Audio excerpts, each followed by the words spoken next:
టాలీవుడ్ సంక్షోభంలో 4 కీలక పరిణామాలు. ఒకటి, తెలంగాణ సినిమాటోగ్రఫీ మంత్రి కోమటిరెడ్డితో 2 వర్గాల భేటీ.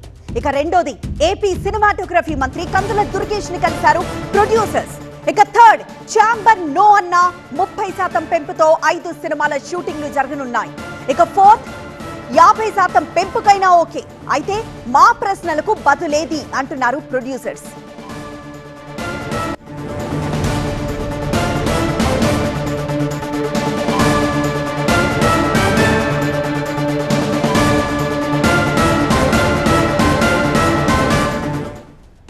ఆ 4 అంశాలపై ఫుల్ అండ్ ఫైనల్ లో డీటెయిల్ గా చూద్దాం. First thing, Komatireddy. ముందుగా కోమటిరెడ్డితో ఫెడరేషన్ నిర్మాతల భేటీ టాపిక్, ఆ డీటెయిల్స్ చూద్దాం.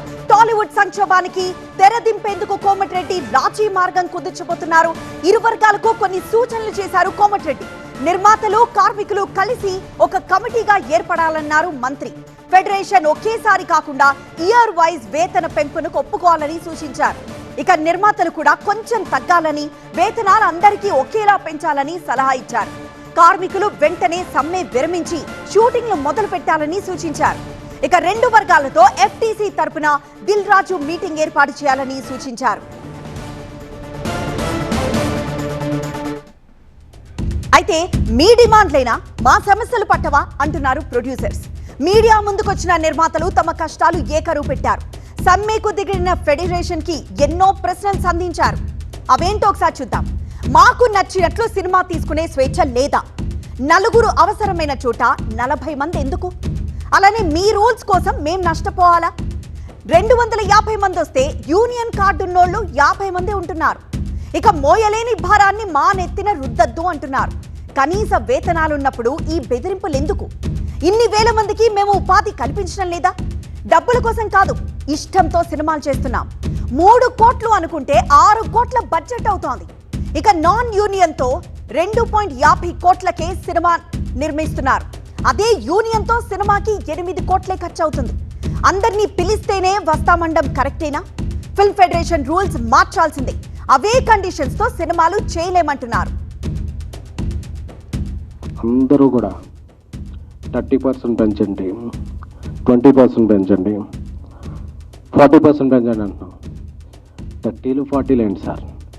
50% పెంచేద్దాం. ఎందుకు 30? ఎందుకు? బట్ మా నాన్ థియేటర్లు ఎవరు క్లోజ్ చేస్తారు? మా థియేటర్స్కి ఎవరు రప్పిస్తారు? మా పెట్టిన డబ్బులకి ఎవరు చేస్తారు? ఎవరైనా బాధ్యత తీసుకుంటే 30 ఏంటి సార్? 40, 50 anything will increase. గుడ్డు పెట్టే కోడికే నొప్పి తెలుసుద్ది అన్నప్పుడు నిర్మాతలు ఒక్కళ్ళకే ఆ పెయిన్ తెలుసుద్ది. అరే ఇంత డబ్బులు వెళ్ళిపోయినాయి కదా, ఈ డబ్బులు వెనక్కిలా తీసుకురావాలి. సో ఆ రోజు ఆ రూమ్లో ఒక చిన్న సీన్, ఒక హీరో ఫ్రెండ్ మధ్యలో తీసే ఒక చిన్న సీన్కి 80 మంది పనిచేస్తుంటారు అక్కడ. మీరు వచ్చి ఒక్కసారి వచ్చి చూడండి. అక్కడ ఎగ్జాక్ట్గా పనిచేసేది ఆ 4-5 ఒక 10 మంది ఉంటే చుట్టుపక్కల మొత్తం ఒక 80 మంది ఉంటారు అనమాట. నేను ఒక కాలనీలో ఒక చిన్న ప్లేస్లో నా కెమెరా పట్టుకొని, లేకపోతే నేను ఒక చిన్న షూట్ చేసుకోవడానికి నాకు 80 మెంబర్స్ ఎందుకు? ఆ బరువు నేను ఒక చిన్న నిర్మాతగా నేను ఎందుకు భరించాలి?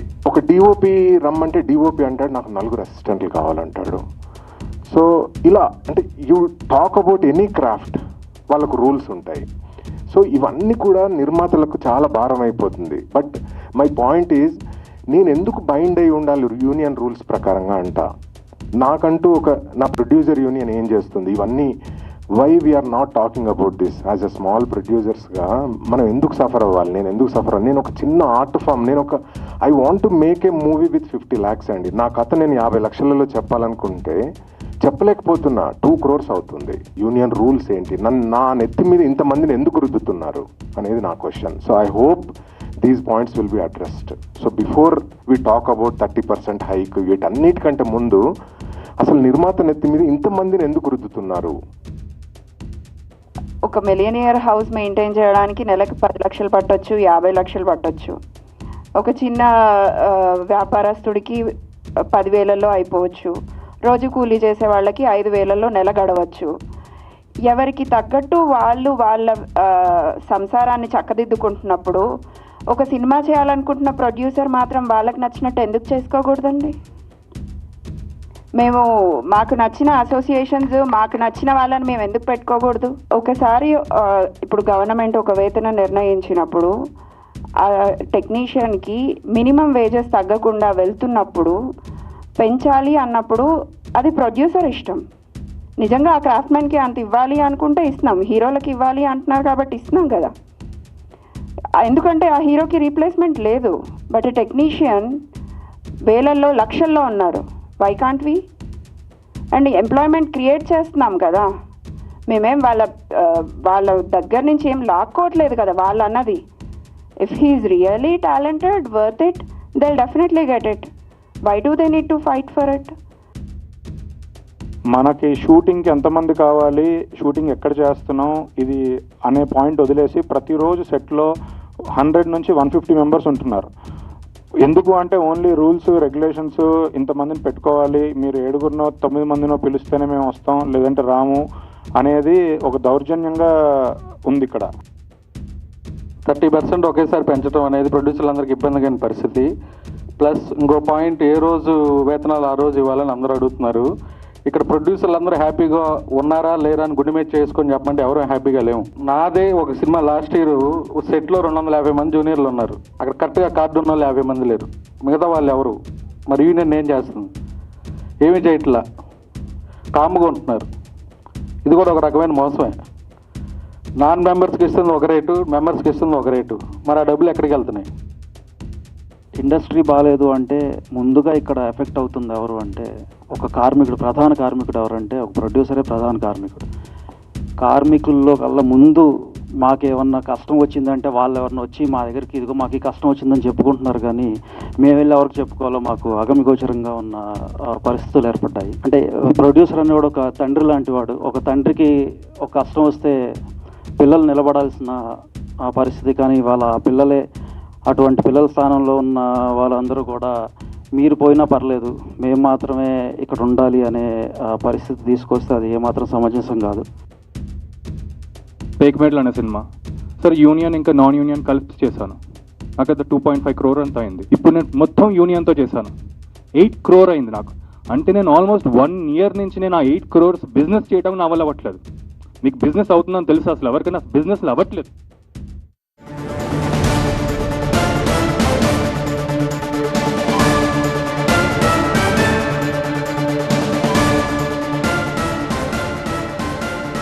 టాలీవుడ్ సంక్షేమానికి తెరదింపేందుకు కోమటిరెడ్డి వెంకటరెడ్డి ఒక రాజీ మార్గాన్ని కుదిర్చినట్లు తెలుస్తోంది. ఇరు వర్గాలకు కొన్ని సూచనలు చేశారు కోమటిరెడ్డి. నిర్మాతలు, కార్మికులు కలిసి ఒక కమిటీగా ఏర్పడాలన్నారు మంత్రి. ఇక ఫెడరేషన్ ఒకేసారి కాకుండా ఇయర్ వైజ్ వేతన పెంపును ఒప్పుకోవాలని ఆయన సూచించారు. ఇక నిర్మాతలు కూడా కొంచెం తగ్గాలని, వేతనాలందరికీ ఒకేలాగా పెంచాలని సలహా ఇచ్చారు ఆయన. ఇక కార్మికులు వెంటనే సమ్మె విరమించి షూటింగ్లు మొదలు పెట్టాలని సూచించారు. 2 వర్గాలతో ఎఫ్టీసీ తరపున దిల్ రాజు ఒక మీటింగ్ ఏర్పాటు చేయాలని ఆయన సూచించారు. మేము ఏదున్నా కార్మికుల పక్షాన నిలబడతాం. అలాగే నిర్మాతల పరిస్థితి కూడా వారు కూడా వివరించారు. కాబట్టి మీరు నిర్మాతలు మీకు ఛాంబర్ పెద్ద దిగ్గా ఉంది కాబట్టి ఛాంబర్ సమక్షంలో మాట్లాడుకొని రేపు పరిష్కారం చేస్తారని మేము ఆశిస్తున్నామని చెప్పి వారు చెప్పడం జరిగింది. వారు ఈ పర్సంటేజ్ విధానం ఏదైతే పెంచుతామని చెప్పారో మేము దానికి అలా కాదు, మా పర్సంటేజ్ విధానం కూడా చెప్పాము. మేము ఒకటే చెప్పాము వారికి, కొన్ని యూనియన్లకి విడగొట్టి కాకుండా అన్ని యూనియన్లకి మేము పెంచాలని చెప్పాము. దానికి మంత్రి గారు చాలా సానుకూలంగా స్పందించారు. ఆ నిర్మాతలు కూడా వెంటనే మా ముందే చెప్పడం జరిగింది. వారు వెంటనే రేపు మేము ఛాంబర్లో కూర్చొని ఫైనల్ చేస్తామని చెప్పారు. అలాగే మన డిప్యూటీ సీఎం బట్టి విక్రమార్క కూడా మేము సమావేశం జరుగుతున్నప్పుడే వారు ఫోన్లో ఆ లౌడ్ స్పీకర్లో మా అందరితో కూడా మాట్లాడి మన తెలంగాణ రాష్ట్ర ప్రభుత్వం మన సినిమా ఇండస్ట్రీకి ఎప్పుడు అండగా ఉంటుంది, అలాగే కార్మికులకి ముందుగా అండగా ఉంటుంది, అలాగే నిర్మాతలకు కూడా అండగా ఉంటుంది. ఏదున్నా సరే ఈ సమస్యని వెంటనే పరిష్కరించుకొని మీరు విధులకు హాజరయ్యే విధంగా, మీరు హ్యాపీగా ఉండే విధంగా చేయమని మేము కూడా వారు సూచిస్తామని చెప్పారు. మన మంత్రివర్యులు కోమటిరెడ్డి వెంకటరెడ్డి గారు ఫైనల్గా రేపు ఛాంబర్ వారికి నేను చెప్పడం జరిగింది. మీకు ఛాంబర్ సమక్షంలో దిల్రాజు గారు వస్తారు ఛాంబర్కి, ఎఫ్డీసీ చైర్మన్ హోదాలో కాకుండా ఒక నిర్మాతకు కూడా వారికి చెప్పడం జరిగింది. వారు రేపు ఛాంబర్కి వచ్చి మీ ఛాంబర్ పెద్దలతో మాట్లాడి అటు నిర్మాతలతో మాట్లాడి మీకు కూడా యూనియన్ సభ్యులందరికీ కూడా ఆమోదయోగ్యంగా ఉండే ఒక పర్సంటేజ్ ఇప్పించడానికి నా ప్రయత్నం చేస్తాను వారు చెప్పినందుకు వారికి మా ఫెడరేషన్ తరఫున వారికి ప్రత్యేక ధన్యవాదాలు తెలియజేసుకుంటున్నాం.